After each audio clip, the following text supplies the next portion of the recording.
ఎన్నికల్లో తెలుగుదేశం విజయం ఏకపక్షం కావాలని అధినేత చంద్రబాబు పిలుపునిచ్చారు. ఏపీకి ప్రత్యేక హోదాను వ్యతిరేకించడం సహా విభజనలో భాగంగా రాష్ట్ర వాటాగా రావాల్సిన ₹1,00,000 కోట్లను ఎగ్గొట్టేందుకే కేసీఆర్ జగన్ను అధికారంలోకి తెచ్చేందుకు ప్రయత్నిస్తున్నారని ఏలూరు రోడ్ షో ఆరోపించారు. జగన్కు ఒక్క అవకాశం ఇవ్వడం ద్వారా మరణశాస్త్రం రాసుకోవద్దని ప్రజలకు చంద్రబాబు విజ్ఞప్తి చేశారు. ఎన్నికల ప్రచారంలో భాగంగా రాత్రి ఏలూరులో రోడ్ షో నిర్వహించిన తెలుగుదేశం అధినేత చంద్రబాబు 5 ఏళ్లలో అమలు చేసిన అభివృద్ధి, సంక్షేమ పథకాలను వివరించి మరోసారి ఆశీర్వదించాలని ప్రజలను కోరారు. మరోసారి అధికారంలోకి వస్తే పేదలను ఆర్థికంగా పైకి తీసుకురావడం సహా అన్ని విధాలుగా ఆదుకుంటామని హామీ ఇచ్చారు.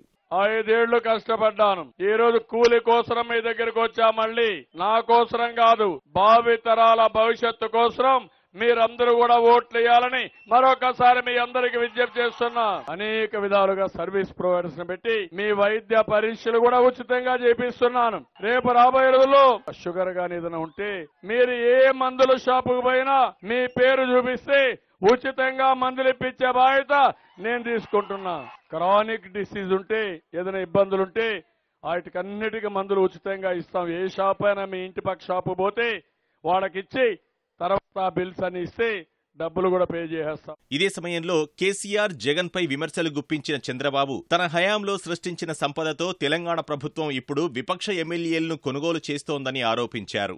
కేసీఆర్ చేసిన పని మీరు చూస్తే మొత్తం డబ్బులు ఖర్చు పెట్టి, మన డబ్బులే, మన కష్టమే, ఆ డబ్బులు ఖర్చు పెట్టి అందరినీ కొనేశాడు. పశువుల మారికి అందరినీ. మళ్ళా ఎన్నికలు మళ్ళా కొంటూనే ఉన్నాడు, ఇంకా కొంటూనే ఉన్నాడు. ఎందుకు తమ్ముళ్ళు మీరు ఆలోచించాలా? ఆయన అక్కడ బలంగా ఉండి మన మీద పెత్తనం చేయాలి, రువాబు చేయాలని ఆలోచిస్తున్నాడు. ఈ విషయం మీరు గుర్తుపెట్టుకోవాల్సిన అవసరం ఉంది. జగన్ కేసీఆర్ దోస్తులు ఇప్పుడు మన ప్రత్యేక హోదాకు అడ్డం పడతాడు, ఈ రాష్ట్ర భవిష్యత్తుకు అడ్డం పడతాడు, పోలవరం పైన సుప్రీంకోర్టుకు వెళ్తాడు. ఆయన మీరు కలిసి ఫెడరల్ ఫ్రంట్ పెడతారు. ఎవరిని మోసం చేస్తారని అడుగుతున్నా. తెలంగాణలో తెలుగుదేశం నేతలను బెదిరించి ఏపీలో తమ పార్టీని దెబ్బతీయాలని చూస్తున్నారని చంద్రబాబు విమర్శించారు.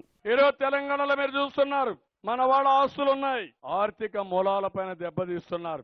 ఎవరైనా ఎమ్మెల్యేలు గాని తెలుగుదేశం నాయకులు అవసరాల కొద్దీ ఆస్తులు అమ్ముకోవాలంటే అమ్మడానికి లేదు, రిజిస్ట్రేషన్ చేయరంట. ఎవరికైనా భూమి ఉంటే అది లిటిగేషన్ కింద ప్రభుత్వ భూమి అని ఒక డాక్యుమెంట్ పెట్టేసి బాధ పెట్టే పరిస్థితికి వచ్చారు. ఈ ప్రాంతంలో పుట్టిన వాళ్ళని మన మీదకి పంపిస్తున్నారు. వాళ్ళు చెప్పేదేంటి?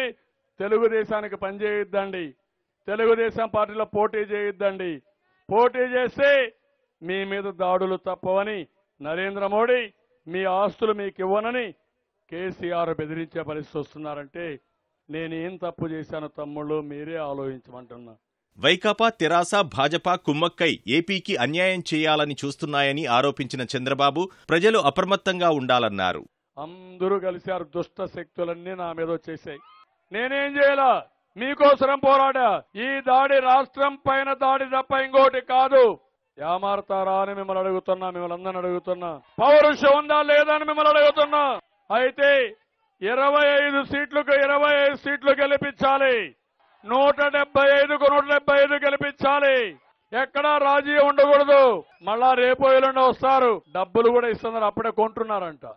5,000 రూపాయలు ఇస్తారంట. కేసీఆర్ ఏం చేస్తున్నారంటే 2,000 కోట్ల రూపాయలు పెట్టుబడి పెట్టి 1,00,000 కోట్లు ఎగ్గొట్టి రేపు మనల్ని అనాథలుగా చేసి ఈ వెనకాన్ని తిప్పుకోవడానికి ప్రయత్నం చేస్తున్నాడు. ఆయన అంటాడు, ఒక్కసారి ఓటేయండి ప్లీజ్, ఒక్కసారి ఓటేయండి ప్లీజ్, ఒక్కసారి ఓటేయండి. దేనికి ఒక్కసారి ఓటు? మరణ శాసనాన్ని రాసుకుంటామా? మన భవిష్యత్తును నాశనం చేసుకోవాలంటే, శాశ్వతంగా మనం అనాథలుగా మిగిలిపోవాలంటే, తెలంగాణ పెత్తనం కావాలంటే ఒక్కసారి మీరు వేయండి. రేపు ఇలాంటి వ్యక్తులు గల్లీకి ఒక రౌడీని పెడితే, ఒక్కొక్క వీధికి ఒక రౌడీని పెడితే మీ పని ఏంటని నేను అడుగుతున్నా. ఆడవాళ్ళకి రక్షణ ఉండదు, మీ ఆస్తులకు రక్షణ ఉండదు. ఇది రౌడీ రాజ్యం తప్ప ఇంకోటి రాదు. ఒక చారిత్రక అవసరం తెలుగుదేశం పార్టీ గెలుపు.